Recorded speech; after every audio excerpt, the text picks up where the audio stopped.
नमस्कार मित्रांनो, तुम्ही कधी ना कधी बँक किंवा फायनान्स कंपनीकडून मोबाईल लोन, कार लोन किंवा होम लोन घेतलेच असेल किंवा तुमच्या मित्रांना किंवा नातेवाईकांना घेताना पाहिलं असेल. तुमचे कर्ज मंजूर झाल्यानंतर बँक तुम्हाला एक नंबर देते, ज्याला म्हणतात LAN म्हणजेच लोन अकाउंट नंबर. पण मित्रांनो, हा लोन नंबर नेमका असतो तरी काय आणि हा आपल्यासाठी एवढा महत्वाचा का आहे?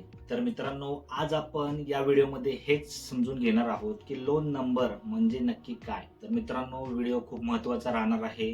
लोन नंबर म्हणजे नक्की काय हे तुम्हाला या व्हिडिओमधून एकदम मस्त सोप्या भाषेत समजणार आहे. व्हिडिओ संपूर्ण पहा आणि लोन नंबर बाबतीत तुमचे काही प्रश्न असतील तर कमेंट बॉक्समध्ये नक्कीच लिहा. आपण त्याचे उत्तर तुम्हाला नक्कीच देऊ. आणि तुम्ही चॅनलवरती नवीन असाल तर चॅनलला सबस्क्राईब करायला विसरू नका. चला तर जाणून घेऊया एकदम सोप्या भाषेमध्ये लोन नंबर म्हणजे काय. तर मित्रांनो, सोप्या भाषेत सांगायचं झालं तर जसं बँकेतून तुम्हाला पैसे काढण्यासाठी किंवा बँकेत पैसे भरण्यासाठी एक बँकेच्या खात्याचा तुमचा अकाउंट नंबर असतो, अगदी तसंच बँक तुम्हाला लोन दिल्यानंतर त्या लोनचा हिशोब ठेवण्यासाठी तुमचं एक वेगळं खातं तयार करते. त्याच खात्याच्या नंबरला लोन अकाउंट नंबर असे म्हटले जाते.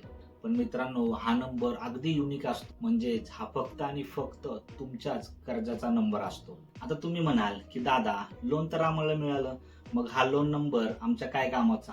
तर मित्रांनो, हा लोन नंबर खूप महत्वाचा आहे. जेव्हा तुम्ही ऑनलाईन पद्धतीने म्हणजे फोन पे, गुगल पे किंवा नेट बँकिंगच्या माध्यमातून तुमचा लोनचा हप्ता भरणार आहे, त्यावेळेला तुम्हाला हा लोन नंबर इथे टाकावा लागेल, जेणेकरून तुमच्या लोन बाबतीची माहिती तिथे आली पाहिजे. म्हणजेच तुम्ही भरलेले पैसे हे तुमच्याच लोन मध्ये जाणं खूप गरजेचं आहे.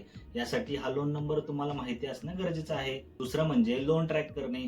तुम्ही आतापर्यंत किती हप्ते भरले आहेत, तुमचं लोन आतापर्यंत किती फिटले आहे, अजून तुम्हाला हप्ते किती भरायचे आहेत, हे तुम्हाला ट्रॅक करता यावं, म्हणजे ह्याची माहिती तुम्हाला मिळत राहावी, यासाठी या लोन नंबरचा उपयोग होतो. आणि समजा जर कधी तुम्हाला तुमच्या कर्जाबाबतीत म्हणजे तुम्ही घेतलेल्या लोन बाबतीत तुम्हाला काही अडचण आली, तर तुम्ही तुमच्या कस्टमर केअरला म्हणजे तुमच्या बँकेच्या कस्टमर केअरला फोन केला, तर त्यावेळी तुम्हाला हा तुमचा लोन नंबर त्यांना सांगावा लागतो, जेणेकरून तुमच्या लोन बाबतीतची माहिती त्यांना त्यांच्या रेकॉर्डमधनं काढता यावी.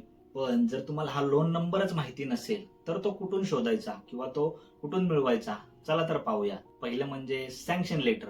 जेव्हा तुम्ही लोन घेता त्यावेळेला तुम्हाला बँक एक सँक्शन लेटर देते, म्हणजे हे तुमचं लोन मंजूर झालं आहे असं एक लेटर देते. त्या लेटरवरती हा नंबर असतो, त्यातून तुम्हाला तुमचा लोन नंबर काय आहे हे माहिती पडेल. दुसरं म्हणजे तुमचा ज्या बँकेतून EMI कट होतोय त्या बँकेचं तुम्ही स्टेटमेंट जर पाहिलं तर त्यामध्ये तुमचा लोन नंबर तुम्हाला मिळून जाईल. आणि तिसरं म्हणजे तुमच्या बँकेचं ऑनलाईन ऍप असेल तर तुम्ही ते ऍप लॉग इन करा, त्यामध्ये माय लोन मध्ये जा, तिथे तुम्हाला तुमचा लोन नंबर नक्कीच मिळून जाईल. शेवटी एक महत्वाची टीप, तुमचा लोन नंबर आणि तुमच्या लोन संदर्भातली माहिती कोणत्याही अनोळखी व्यक्तीला शेअर करू नका, म्हणजेच कोणालाही ती सांगू नका. तुम्ही जर ऑनलाईन EMI चे पेमेंट करत असाल तर ते पेमेंट करताना तुमचा लोन नंबर 2 वेळा नक्की चेक करा. तुमचं नाव बरोबर आहे का, तुमची जी माहिती येते ती बरोबर आहे का, त्यानंतरच ते पेमेंट करा. नाहीतर तुम्ही केलेले पेमेंट हे कोणाच्या तरी दुसऱ्याच्या खात्यात जायला नको. अशाच सोप्या भाषेमध्ये बँक रिलेटेड माहिती मिळवण्यासाठी आपल्या चॅनलला सबस्क्राईब करायला विसरू नका. तर मित्रांनो, पुन्हा भेटूया अशाच एका नवीन विषयासंगत. तोपर्यंत धन्यवाद. जय हिंद.